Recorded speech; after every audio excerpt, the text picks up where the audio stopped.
Salut Caroline. Salut Pablo. Merci d'avoir accepté mon invitation. Caroline, tu es avocate spécialiste de droit des familles, mais la raison pour laquelle je t'invite aujourd'hui, c'est que tu es la candidate de la NUPES, la Nouvelle Union Populaire Écologique et Sociale, dans la 7e circonscription de Paris, qui regroupe le 4e arrondissement, une partie du 11e et une partie du 12e arrondissement de la capitale.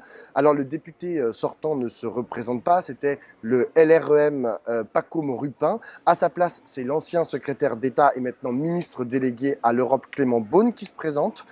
Tu dis que cette circonscription, qui était auparavant socialiste, le député a notamment été Patrick Bloch pendant longtemps, est passée en marche suite à un malentendu. Qu'est-ce que tu sous-entends? Pourquoi ça aurait été un malentendu en 2017?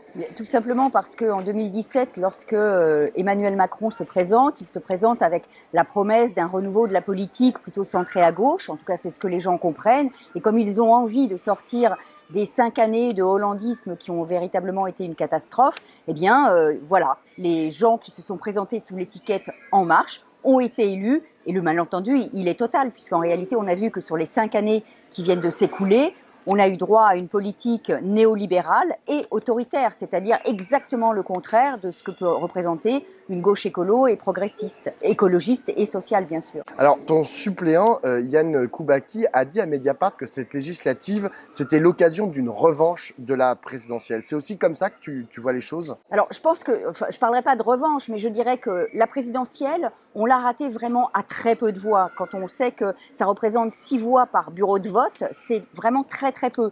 Donc, politiquement, on n'a pas d'autre choix que de gagner ce 3e tour, qui est la législative. Et moi, je parle tout à fait comme Jean-Luc Mélenchon de 3e tour, tout simplement parce que institutionnellement, si nous arrivons à être majoritaires à l'Assemblée nationale, avec une majorité de députés, alors le président n'aura pas d'autre choix que de choisir un Premier ministre issu de cette majorité de gauche écolo. Et donc, ce Premier ministre, nous pensons que ce sera Jean-Luc Mélenchon. Et donc, c'est lui qui définira, conformément à la Constitution, le programme qui sera mis en place. Et ça sera le programme de la NUP, tout simplement. Malek, le coordinateur de ta campagne, disait qu'il y avait un double enjeu dans ta circonscription. Remobiliser les électeurs du premier tour de la présidentielle qui ont voté pour Jean-Luc Mélenchon, mais aussi pour Yannick Jadot, voire pour Anne Hidalgo et pour Fabien Roussel. Mais c'était aussi aller chercher les électeurs de gauche qu'il a appelés de gauche modérée. Qu'est-ce que ça veut dire, les électeurs de gauche modérés? Et surtout, comment est-ce que comment concrètement tu vas aller les chercher, ces électeurs de gauche modérés qui pourraient être tentés de voter pour Clément Beaune parce qu'ils considéreraient que, je ne sais pas, Jean-Luc Mélenchon ou toi-même, vous êtes trop à gauche à leur goût? Alors, très simplement, mon adversaire, ministre-candidat, candidat-ministre, enfin, on ne sait jamais très bien avec quelle casquette il parle, porte un programme néolibéral, autoritaire. On voit très bien que lorsque le président Macron nomme Elisabeth Borne comme Premier ministre et renomme à nouveau Gérald Darmanin, Bruno Le Maire ou Dupond-Moretti, on est exactement dans la continuité des choix politiques qui ont été faits durant les 5 années précédentes, c'est-à-dire des choix où on a réformé l'assurance chômage, on a baissé les APL de 5%, on a immédiatement supprimé l'ISF, c'est-à-dire des choix pour ceux qui possèdent le plus. Ça, c'est pas une politique de gauche. Ça, c'est une politique néolibérale et par ailleurs autoritaire, puisqu'on a vu que la gestion de la crise des Gilets jaunes, qui elle aussi ne vient pas de nulle part, c'est véritablement une crise sociale que le président n'a pas entendue, ou du moins il a fait semblant de l'entendre avec ce que moi j'appelle sa poudre de perlimpinpin. Il est venu nous faire des grands débats pendant des heures et des heures. En fait, les Ukrainiens ont trouvé un mot pour le comportement du président Macron. Le président Macron macronne. Macronner, ça veut dire faire semblant de faire des choses, dire qu'on va faire des choses, mais en réalité ne jamais rien faire. Et donc, pour répondre à ta question, effectivement, il faut que nous remobilisions les électeurs qui ont voté pour nous au premier tour de la présidentielle, et il faut aller chercher les autres électeurs de gauche, soi-disant qualifiés de gauche modérée, tout simplement en leur disant que le programme que nous portons est exactement le même programme d'une certaine manière. On va dans la continuité de ce que proposait François Mitterrand lorsqu'il a été élu en 1981, c'est-à-dire un programme social, un programme écologiste avec des mesures qui prennent en considération les besoins des gens Ça, c'est essentiel. Donc, on fondait sur la demande et non pas sur une politique de l'offre, qui est vraiment une politique droitière, qui est celle du président Macron. Je vais poser ma question autrement. Dans ta circonscription, Macron a fait 36,43% au premier tour, Jean-Luc Mélenchon 31,29% et Jadot 9,86%. Après, tous les autres sont en dessous de 5%. Arithmétiquement, c'est assez juste que de dire que la circonscription est gagnable, mais est-ce que tu ne crains pas que à la fois la place de Jean-Luc Mélenchon dans la campagne et l'opinion que les médias essayent et l'opposition essayent de donner de lui, n'effraie pas un peu trop le bourgeois pour envisager de gagner cette circonscription du cœur de Paris qui reste, je dis le bourgeois, parce que ça reste une circonscription qui est très bourgeoise. Alors, la circonscription, elle est à la fois complexe et elle est multiple. Il y a en effet des personnes que l'on peut qualifier de bourgeois, mais vous avez une population relativement jeune, éduquée, qui a bien conscience des enjeux qui se posent à nous aujourd'hui, c'est-à-dire qu'on n'a pas 5 ans à perdre comme on vient de les perdre. Il y a un enjeu climatique qui est essentiel, comme l'a rappelé le rapport du GIEC. Et effectivement, le Mélenchon bashing marche, ou en tout cas fonctionne, ça on le perçoit. Mais en même temps, moi, ce à quoi je crois, c'est vraiment le fait d'être sur le terrain, le fait d'aller à la rencontre des citoyens, de leur répondre, de montrer qui je suis. C'est quelque chose qui est extrêmement important et qui peut faire basculer la circonscription, cette fois-ci, pour la gauche, écolo et sociale. Et l'union que nous avons faite à l'issue du deuxième tour, l'union qu'on a fait avec toutes les forces de gauche, c'est extrêmement important. Sur les marchés, on voit très bien que les gens nous disent « Ah, enfin, vous l'avez faite ». Donc, il y a un espoir, il y a un désir de cette union. Et donc, je pense que ce mouvement-là peut me porter à l'Assemblée nationale. Alors, le ministre candidat, comme tu l'appelles, Clément Beaune, lorsqu'il parle de toi, il te dépeint en figure la plus radicale de la NUPES. Est-ce que tu considères que c'est une caricature ou est-ce que tu assumes d'être cette figure radicale? Je ne sais pas d'où il a trouvé cet élément de langage, parce que ça me paraît vraiment être un élément de langage. Je ne me sens pas être radicale, ou alors, si on parle de racines, j'ai toujours détesté l'arbitraire et l'injustice, donc j'ai toujours mené mes combats jusqu'au bout. Le reste me paraît relever de la caricature et de l'anathème, et ça dit quelque chose en réalité de sa panique et de son manque de sang-froid, ce qui est pour le moins...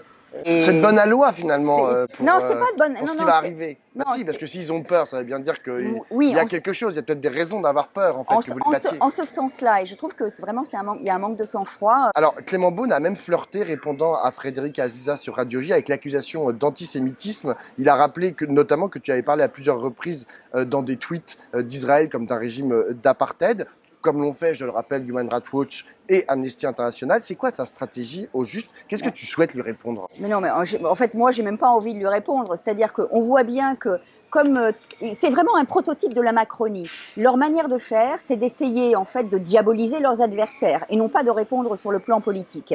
Et ce que j'ai pu critiquer n'est pas autre chose que de reprendre les positions, par exemple, d'un Pierre Vidal-Naquet ou d'un Michel Varzowski, tout simplement. Et tu rappelais Amnesty International ou Human Rights Watch, qui critiquent la politique de l'État d'Israël sur les territoires occupés. Alors, si Clément Beaune, qui est ministre chargé des affaires européennes, confond l'antisémitisme avec l'antisionisme, on a un vrai problème dans le gouvernement, évidemment. Tu parles de vous attaquer sur la politique. Ils vous attaquent un peu sur la politique. Surtout là, aujourd'hui, ils ont lancé une campagne, différents candidats, qui s'appelle hashtag Nous ne sommes pas dupes de la NUP, dénonçant des promesses irréalisables de cette nouvelle union populaire, écologique et sociale.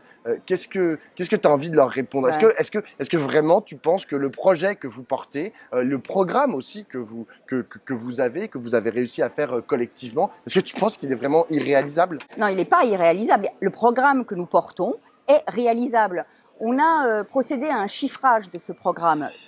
Jean-Luc Mélenchon et Clémence Guettet et bien d'autres l'ont présenté pendant 2 heures et demie. C'est-à-dire qu'il a été basé sur des études faites par des économistes qui ont retenu les critères de la Banque de France. Donc autant te dire que le programme que nous avons chiffré, qui coûte 250 milliards d'euros sur les 5 ans, va rapporter 267 milliards. Donc un différentiel positif de 17 milliards. Et quand on regarde le programme du président Macron, on s'aperçoit qu'on va être en déficit de 54 milliards d'euros par an. Donc, il va dépenser la même chose. Donc, la campagne, comme tu le dis très bien, de propagande qui vient d'être initié n'a qu'un seul objet, essayer de nous décrédibiliser aux yeux de l'opinion, mais ce qu'ils oublient, c'est que lorsque l'on parle avec les citoyens, en fait, on n'a pas le même écho. Les choses sont tout à fait différentes et notre programme est parfaitement réalisable, il a été chiffré. Alors Caroline, on te connaît pour tes combats et ton engagement sur les questions notamment LGBT. Quel type de combat, si jamais tu es élu député, tu souhaites mener? Est-ce qu'ils vont être aussi liés à ces questions ou est-ce que tu veux t'intéresser à d'autres questions? Parce qu'on sait que les députés, ils vont dans certaines commissions et ils s'emparent de certains sujets. Est-ce que toi, tu as déjà en tête ce sur quoi tu pourrais travailler pendant les 5 années à venir? Ce qui est sûr, c'est que j'aurai une plus grande facilité à travailler sur les questions de discrimination et d'égalité des droits, puisque pendant 30 ans, ça fait 30 ans que je suis une avocate à la fois de combat et de terrain et de lutte.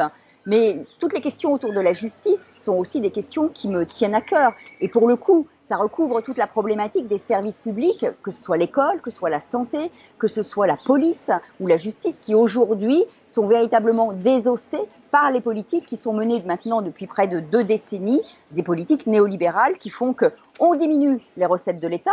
Par exemple, le président Macron a supprimé l'ISF, a instauré la flat tax, a continué le CICE qui coûte 20 milliards d'euros par an quand même, pour rien du tout. Le retour sur investissement, c'est égal à 0. Donc, baisse des recettes de l'État. Après, on vient dire, on n'a pas assez d'argent pour l'école, la santé, la police et la justice. Donc, on diminue les effectifs. Et ça, c'est exactement le contraire de ce que nous voulons faire. C'est-à-dire qu'il faut remettre de la justice fiscale. Toutes les personnes qui gagneront moins de 4 000 euros par mois verront leurs impôts diminuer. Ceux qui gagnent plus de 4 000 euros verront leurs impôts augmenter d'une manière progressive, puisqu'on va passer de 5 tranches à 14 tranches. Nous supprimerons le CICE, ainsi qu'un certain nombre d'autres mesures, comme par exemple réorienter la politique pénale, c'est-à-dire à la fois, évidemment, s'occuper de la délinquance de droit commun, mais s'occuper de la délinquance en col blanc et de la fraude fiscale, dont je rappelle qu'elle nous coûte 80 milliards d'euros par an. Il y a de quoi faire quand même. Si jamais tu es élu et peut-être si jamais vous avez la majorité, je pense que tu ferais une très bonne ministre de la Justice. Voilà, je glisse l'idée au cas où certains voudraient la récupérer.